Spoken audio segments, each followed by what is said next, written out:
اعوذ باللہ من الشیطان الرجیم، بسم اللہ الرحمن الرحیم۔ دوستو، آج ہم ایک اور بہت ہی خاص مسئلے کو چھیڑنے جا رہے ہیں اور اس کے اوپر ایک پوری سیریز آئے گی۔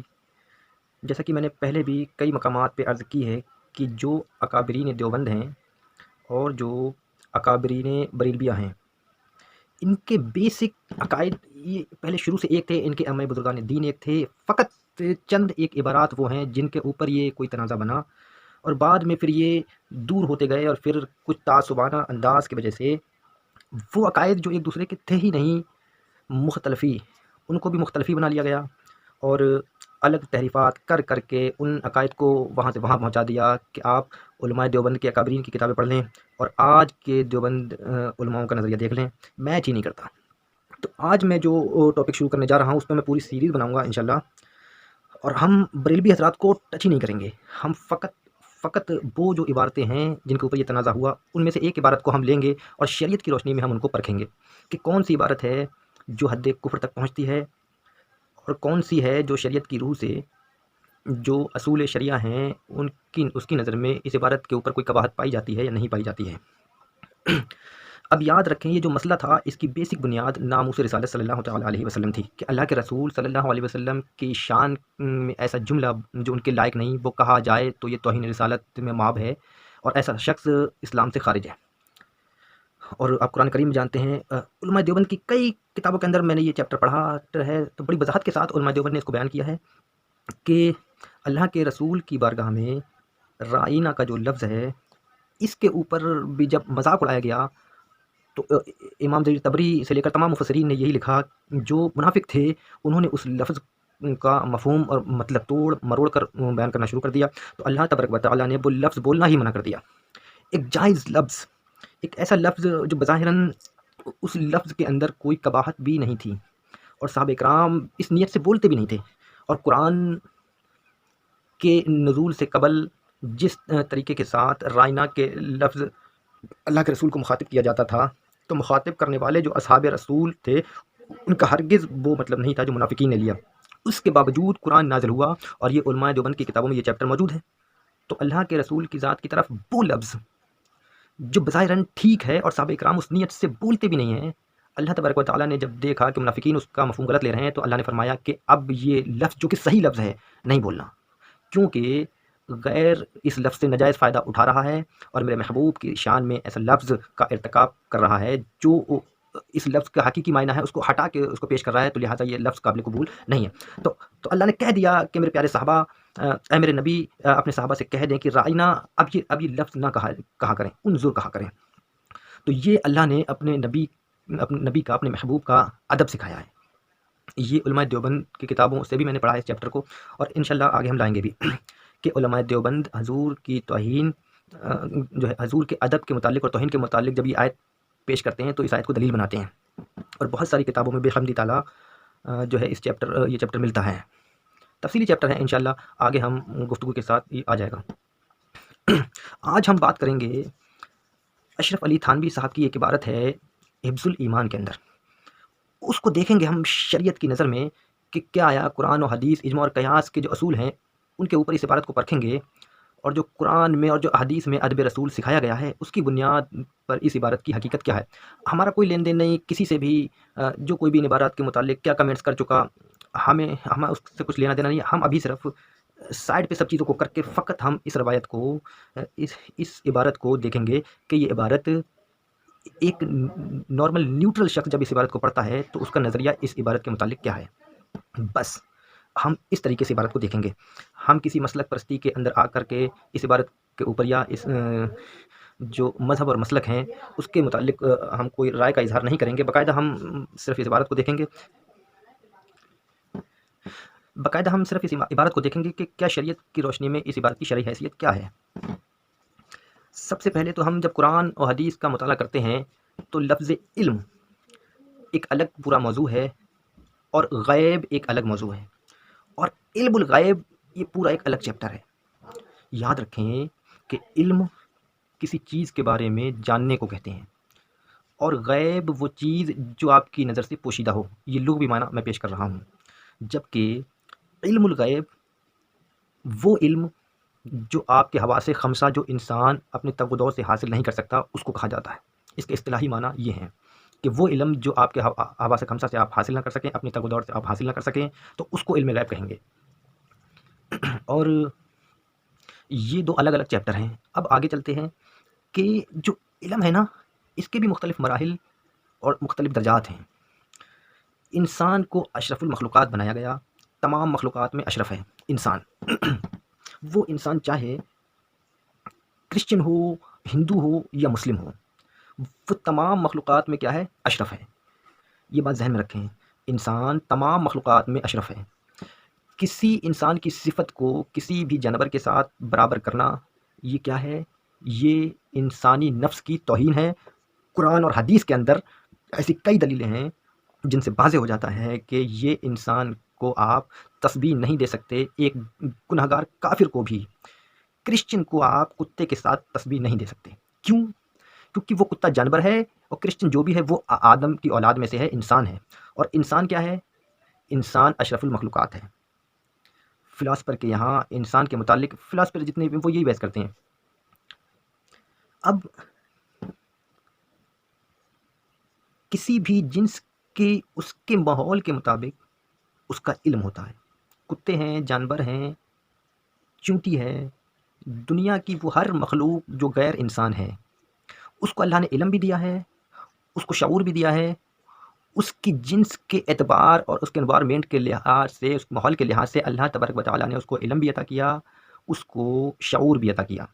دنیا میں ایسی کوئی چیز نہیں، چونٹی بھی جو ہے نا، اللہ نے اس کو بھی شعور دیا ہے، علم دیا ہے، شعور دیا ہے۔ لیکن جب چونٹی کو اللہ نے شعور دیا، مگر چونٹی کو بھی شعور دینے کے بعد اشرف نہیں کہا۔ کیوں؟ انسان کا تو مرتبہ ہی اعلیٰ اور افضل ہے۔ انسان اپنے ہر لحاظ سے ہر مخلوق پر افضل ہے۔ تو چونٹی کو بھی اللہ نے علم دیا۔ قرآن کریم میں اس کا ذکر ہے۔ جب سورہ نمل کے اندر وہ واقعہ آپ لوگ ماشاءاللہ سارے سنتے رہتے ہیں، وہ بیان کرنے کی ضرورت نہیں ہے، تو اللہ تبارک و تعالیٰ نے چونٹی کو بھی علم دیا۔ اب چونٹی کا جو علم ہے وہ اس کی اپنے احاطے، اس کے اپنے ماحول تک محدود ہیں۔ اگرچہ چونٹی جانتی ہے اسے اپنی خوراک کو کیسے محفوظ کرنا ہے، خوراک کو خشک کرنے کے لیے لے کے کہاں جانا ہے۔ انشاءاللہ اس پہ ہماری گفتگو بھی چونٹی کے متعلق آئے گی سائنس کے حوالے سے۔ تو چونٹی اپنے بارے میں مکمل علم رکھتی ہے، اور اس وقت سائنس مانتی ہے کہ دنیا میں انسان کی قریب ترین جو ریم سینس کے لحاظ سے جو مخلوق ہے وہ چونٹیاں ہیں۔ تو چونٹی کو بھی اللہ نے علم دیا۔ شہد کی مکھی کا ذکر ہے قرآن کریم میں، اللہ نے اس کو بھی علم دیا۔ مکڑی کا ذکر ہے قرآن میں، مکڑی کو اللہ نے علم دیا۔ پرندوں کا ذکر ہے، ہد کو اللہ نے پرندوں کو بھی ایک خاص شعور دیا ہے، علم دیا ہے۔ بات سمجھ میں آ رہی ہے نا؟ تو علم کسی چیز کے ماحول کے بارے میں اس کو جاننے کو علم کہتے ہیں۔ تو ہر مخلوق کو اپنا اپنا علم دیا گیا ہے۔ کوئی مخلوق ایسی نہیں ہے جس کو علم نہیں دیا گیا، لیکن کسی ایک مخلوق کا علم اس کی تخلیق تک محدود ہے۔ اس کو ہم کسی اور مخلوق پر قیاس نہیں کر سکتے۔ جنات کو دیکھ لیں، علم دیا گیا، لیکن جنات بھی اشرف المخلوقات نہیں ہیں۔ بات سمجھ میں آ رہی ہے؟ اگر کوئی جنات کے علم کو ایک کافر کرسچن شخص کے علم کے ساتھ بھی تشبیہ دے، تب بھی غلط ہے۔ کیوں؟ کیونکہ وہ اشرف المخلوقات کے ساتھ ایک عام مخلوق کو لے کر آ رہا ہے۔ یہ انسان کی شان نہیں ہے۔ بات سمجھ میں آ رہی ہے؟ اب یہاں تک یہ ایک چیپٹر ہو گیا۔ اب چونٹی کے بارے میں جب آپ دیکھتے ہیں تو قرآن کریم میں اللہ نے چونٹی کا ذکر جب کیا تو فرمایا، سورہ نمل میں ایک پورا چیپٹر ہے، سورہ نمل میں پورا ایک چیپٹر ہے، میں صرف ایک آیت پڑھ دیتا ہوں۔ اللہ کریم نے ارشاد فرمایا، حتی اذا اتوا علی بعض النمل قالت نملۃ یا ایھا النمل ادخلوا مساکنکم، کہ اے چونٹیوں، چونٹی نے آواز دی۔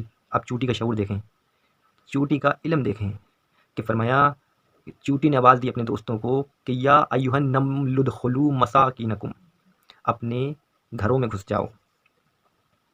ہائے ہائے ہائے۔ اور پھر اگلی بات جس میں ایک چونٹی کے علم کی شان ہے، کہا کہ جب ساکنکم لا یحطمنکم سلیمان وجنود، اور آگے کہا یہ نہ ہو کہ جو سلیمان علیہ السلام کا جو لشکر ہے وہ آپ کو رون ڈالیں گے، فہم لا یشعرون، تم اس کا شعور بھی نہیں رکھتے۔ تو اب شعور کا جو اوپر سے مور لگائی، اس کا مطلب یہ ہے کہ اے چونٹیوں، تمہیں شعور بھی نہ ہو اور تمہیں سلیمان علیہ السلام کا جو ہے وہ لشکر ہے وہ رون ڈالے۔ تو دیکھیں اس چونٹی کو اتنا شعور تھا۔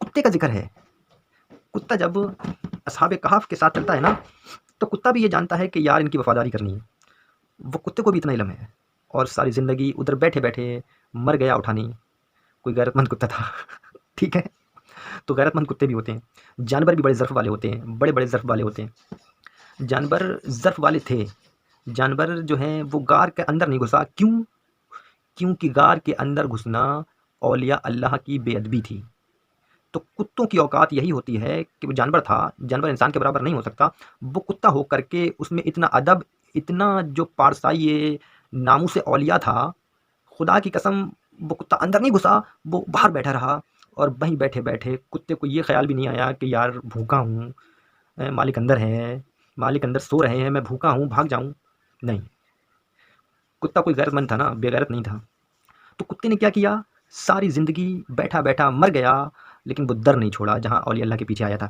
تو کتوں کو بھی یہ شعور ہے، یہ علم کتوں کو بھی حاصل ہے کہ اولیاء اللہ کا ادب کرنا ہے، ان کے اوپر بات نہیں کرنی، اور پھر اللہ تبارک و تعالیٰ، میرا سونا رب جو ہے نا، پھر جب کوئی ادب کرے ولیوں کا، نبیوں کی تو پھر شان ہی کچھ اور ہے، جب کوئی ولیوں کا ادب کرے تو میرا اللہ تبارک و تعالیٰ اتنا اس کا پاس رکھتا ہے کہ کتا بھی اگر ہونا تو ذکر قرآن میں کر دیتا ہے۔ خیر میرا یہ موضوع نہیں ہے، ابھی میرا موضوع تھانوی صاحب کی عبارت پر چل رہا ہے، تو کتوں کو بھی اللہ نے شعور دیا اور علم دیا، اور کتوں نے اپنے اس علم کی لاج بھی رکھی اور اس کا پاس بھی رکھا، تو کتوں کے پاس بھی علم، جانوروں کے پاس بھی علم، چوٹی کے پاس بھی علم، مگر یہ سارا علم بھی ہو ایک کافر انسان جو ہو، جو مسلمان نہیں، اس کے علم کے ساتھ بھی تسبیح دینا یہ انسان کی شان نہیں ہے، کیونکہ انسان کیا ہے، اشرف المخلوقات ہے، اس کے علم کے ساتھ، انسان کے علم کے ساتھ دنیا کی ساری مخلوقات کا علم جمع بھی کر لو، جنات کا بھی، تو وہ بھی انسان کے علم کے ساتھ برابر نہیں ہو سکتا، علمی طور پر انسان افضل ہے، اور ویسے بھی اشرف ہے تمام مخلوقات پر، تو لہٰذا کسی غیر مخلوق کو انسان کے ساتھ تسبیح دینا بھی کیا ہے، یہ انسانی توہین ہے، اور یہ تمام کے یہاں اس پہ جو دنیا میں جتنے بھی بسنے والے لوگ ہیں وہ اس توہین کو مانتے ہیں، دنیا میں جس کا کوئی مذہب بھی نہیں ہے وہ بھی یہ جانتا ہے کہ کسی انسان کے ساتھ کسی غیر جانور کا تسبیح دینا یہ ٹھیک نہیں ہے۔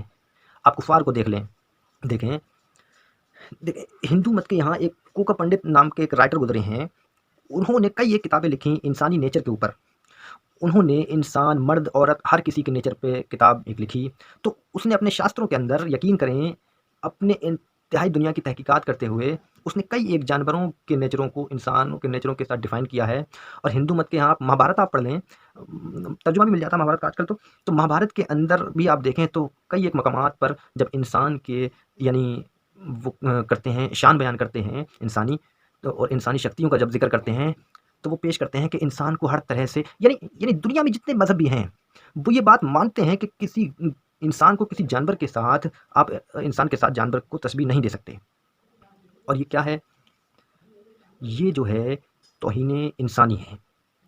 اب کوئی سانہ بندہ یہ کہے کہ اللہ نے تو انسانوں کو بھی علم دیا، جنوں کو بھی علم دیا، اور جانوروں کو بھی علم دیا، اور دلیل کے طور پہ وہ سورہ نمل پیش کرے کہ یا ایھا النمل لدخلوا مساکنکم، تو کہے جی دیکھو اتنا شعور تو اس کے پاس بھی ہے، وہ شہد کی مکھی والی آیت پڑھے، دیکھو مکھیوں کو بھی ہے اتنا علم، اور پرندوں کو اتنا علم ہے، تو وہ سب کچھ پڑھے اور کہے کہ کہے اللہ نے تو علم جانوروں کو بھی دیا ہے، کتے کو بھی دیا ہے، کہ کتے کو بھی علم ہے کہ مجھے وہاں بیٹھنا ہے بھوکا پیاسا، تو اتنا شعور کتے کو بھی ہے، تو یہ ساری آیتیں پیش کرنے کے بعد کوئی بندہ یہ استدلال کرے کہ دیکھیں جیسا علم ان جانوروں کو دیا گیا، قرآن کہتا ہے اسی طرح انسان کو بھی دیا گیا ہے، تو انسان اور شعور اور انسان اور جانور شعور میں، علم میں یکسائی ہیں، تو یہ غلط ہوگا، یہ قیاس من الفارق ہوگا، کوئی جاہل قسم کا شخص یہ کر سکتا ہے، کیونکہ جانوروں کا جو علم ہے وہ ان کے جنسی لحاظ اور ماحول کے اوپر ڈیپینڈنگ ہے، جبکہ جو انسانی علم ہے وہ جانوروں کے ماحول کے اوپر بھی ڈیپینڈ کرتا ہے اور اپنے ماحول کے اوپر بھی ڈیپینڈ کرتا ہے، اور جانوروں میں سے انسان کو جو جدا کرتا ہے بیسک، وہ شعور اور عقل، علم ہی ہے، وہ علم ہی بیسک بنیاد ہے جو باقی مخلوقات سے انسان کو ایک الگ دھلک کرتا ہے۔ انسان دنیا پر ننگا اتارا گیا، آج انسان ترقی کر کے کہاں پہنچ چکا ہے، ہواؤں میں پرواز کر رہا ہے، تو یہ کیا ہے، یہ علم کی بنیاد ہے۔ اب یہ جو سارے چیپٹر میں نے پیش کیے ہیں یہ علم کا پیش کیا ہے، اور یہ دنیا کے اندر جو معاملات ہیں اس کا پیش کیا ہے، اس کا تعلق غیب کے علم کے ساتھ نہیں۔ علم الغیب جو لفظ ہے یہ وحی نبوت کے لیے آتا ہے، جو انبیاء گزرے ہیں ان کے لیے۔ میں آگے چل کر پیش کرتا ہوں۔ تو یہاں پر یہ بات واضح ہو گئی کہ جانوروں کا جو علم ہے وہ کرسچن یا دیگر انسانوں کے ساتھ بھی اگر ان کی تسبیح کی جائے تب بھی یہ جو ہے توہین انسانی ہے، ٹھیک ہے۔ تو اب آتے ہیں مسلمانوں کی طرف۔ کیا انسانوں میں بھی علم والے سب لوگ ایک جیسے ہیں؟ ہرگز نہیں ہیں، ہرگز نہیں ہیں۔ ایک کافر کے اوپر مسلمان کا مرتبہ ہے، اور مسلمانوں میں بھی سارے ایک جیسے نہیں۔ کیا علم والا اور غیر علم والا برابر ہو سکتا ہے؟ حضور صلی اللہ علیہ وسلم کی حدیثیں ہیں، اس چیپٹر کے اوپر میں پیش کر سکتا ہوں۔ آپ بخاری کی کتاب العلم ہی پڑھ لیں، مشکات میں کتاب العلم پڑھ لیں تو آپ کو حدیثیں مل جائیں گی۔ کبھی بھی ایک عالم اور غیر عالم برابر نہیں ہو سکتے۔ ایک عام شخص، ایک میں اور آپ، اب میرا علم ناقص اور میرے استاد اکرام کا علم کامل، ان کے پاس زیادہ علم ہے، انہوں نے کتابیں پڑھی ہیں، تو یقینی طور پر میں ان کے علم کے برابر نہیں ہو سکتا، ٹھیک ہے۔ تو اگر میں علماء کے علم کے برابر نہیں تو اس کا مطلب کیا ہوا؟ پھر علم والوں میں بھی پھر کیٹیگریاں ہیں۔ ایک علم والا غیر علم والے دونوں برابر کیسے ہو سکتے ہیں؟ قرآن کریم کی آیت کریمہ اس تو موجود ہیں، نہیں ہو سکتے۔ بات سمجھ میں آ رہی ہے؟ اب یہاں تک کی بات سمجھ میں آنا چاہیے آپ کو۔ اب آتے ہیں امت میں، امت محمدی کے اندر سب سے بڑے عالم کون گزرے؟ اصحاب رسول۔ اصحاب رسول میں بھی سارے علم ایک جیسے نہیں، کچھ بڑے عالم، کچھ بڑے فقیہ اور کچھ ان کے مقلد تقلید کرتے ہیں۔ تفسیر کے مسئلے میں عبداللہ ابن مسعود کے پاس جاؤ، تفسیر ان سے پوچھنی ہے۔ عبداللہ ابن عباس رضی اللہ تعالیٰ عنہ کے پاس جاؤ، تفسیر ان سے پوچھنی ہے۔ تفسیر کے معاملے میں تقلید ان کی۔ میرے پیارے صحابہ، آپ خود قرآن اللہ کے رسول سے سنتے ہیں تو یہ تشریح اور توسیع جو ہے یہ آپ نے عبداللہ ابن مسعود سے کیوں یا عبداللہ ابن عباس سے کیوں؟ اس لیے کہ قرآن پڑھنے سننے والے سارے، مگر قرآن میں علم میں سب ایک جیسے نہیں۔ بات سمجھ میں آ رہی ہے؟ پوائنٹ۔ پھر اس کے بعد جب جنگ احد میں حفاظ شہید ہوتے ہیں، اللہ کے رسول نے فرمایا کہ جس کو قرآن زیادہ حفظ ہے، جو قرآن کا بڑا عالم ہے، زیادہ عالم ہے، اس کو آگے دفن کرو، جو اس سے کم اس کو پیچھے، پھر پیچھے، پھر پیچھے۔ یہ کیا ہے میرے مولا؟ یا رسول اللہ، جو مر گیا وہ تو گیا، اب علم کی کیا معاملہ رہا؟ علم کی تو کوئی حیثیت ہی نہ رہی جب وہ مر گیا۔ تو مرنے کے بعد بھی اس کی حقیقت موجود ہے کہ وہ بڑا حافظ تھا، بڑا عالم تھا، آگے دفن کرو، پھر دوسرا بعد میں، پھر بعد میں، پھر تیسرا بعد میں، پھر چوتھا بعد میں۔ تو اس کا مطلب کیا ہوا کہ علم کا معیار صحابہ کرام میں بھی ایک جیسا نہیں۔ کوئی بڑے عالم، کئی ایسے جن کو حدیثیں ہزاروں یاد ہیں، کوئی بہت زیادہ حدیثیں یاد رکھنے والے، کوئی قرآن کے پورے حافظ۔ اب قرآن بڑے بڑے صحابہ ہیں، نام بڑے صحابہ ہیں جن کو پورا قرآن حفظ نہیں اور باقیوں کو قرآن حفظ ہے۔ تو حافظ القرآن اور غیر حافظ القرآن برابر نہیں ہو سکتے، یعنی علم کی بنیاد ہے ساری۔ دو انسانوں کے درمیان میں جب آپ تسبیح کریں گے تو ان کے علم کے بنیاد پہ بھی ان دونوں کی تسبیح بھی ایک جیسی نہیں دے سکتے۔ قرآن کریم میں اللہ نے ارشاد فرمایا، قل انما انا بشر مثلکم یوحی الی، اے محبوب تم اعلان کرو، انما میں، اب یہ کلمہ حشر ہے، انا بشر مثلکم، میں بشر ہوں اور تمہاری ہی مثال ہوں۔ اے نبی صلی اللہ علیہ وسلم آپ فرما دیجئے کہ ان کفار کو اور اپنے صحابہ کرام کو اور تمام لوگوں کو کہ میں دیکھنے میں تمہارے ہی جیسا ہوں، میں تمہاری ہی مثل ہوں، لیکن آگے فرمایا یوحی الی، میں تمہارے جیسا ہوں مگر مجھے اپنے جیسا سمجھنا نہیں ہے، میں وہ ہوں جس سے اللہ کلام کرتا ہے، یوحی الی۔ اب کیا کوئی یہ کہہ سکتا ہے کہ نبی اور امتی دونوں ایک جیسے ہیں؟ تسبیح دے سکتا ہے؟ نہیں دے سکتا۔ کیوں نہیں دے سکتا؟ بالکل بھی تسبیح نہیں ہو سکتی، بالکل بھی تسبیح نہیں ہو سکتی، اس لیے کیونکہ وہ جو تسبیح ہے وہ تسبیح مرحل ظاہر ہے، کہ ظاہر میں کہ حضور کی بھی دو ہاتھ ہیں، تمہاری بھی دو ہاتھ ہیں، حضور کی بھی دو آنکھیں ہیں، تمہاری بھی دو آنکھیں ہیں، حضور بھی چلتے ہیں پھرتے ہیں، آپ نے شادیاں کی ہیں، آپ کھاتے پیتے ہیں، تم بھی کھاتے پیتے ہو، یعنی ظاہر میں تمہاری مثل ہوں، مثلکم کا جو اطلاق ہے وہ حضور کے ظاہر پر ہے۔ اب حضور کے کمال میں، حضور کے معجزات میں، حضور کے کلام میں، حضور کے افعال میں، حضور کی عبادات میں، حضور کے تقوی میں، حضور کے علم میں کوئی مثل ہو سکتا ہے؟ کوئی نبی بھی نہیں ہو سکتا،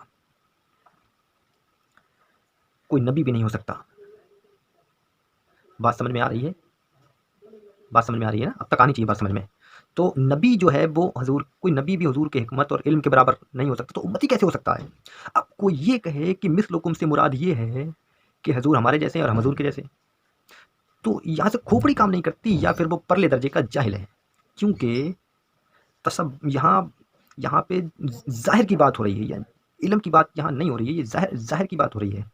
یہاں تقویٰ نہیں ہے، عمل نہیں ہے، زہد نہیں ہے، کیونکہ حضور کے کمال، زہد، تقویٰ، علم کے برابر تو کوئی بھی نہیں ہو سکتا۔ تو لہٰذا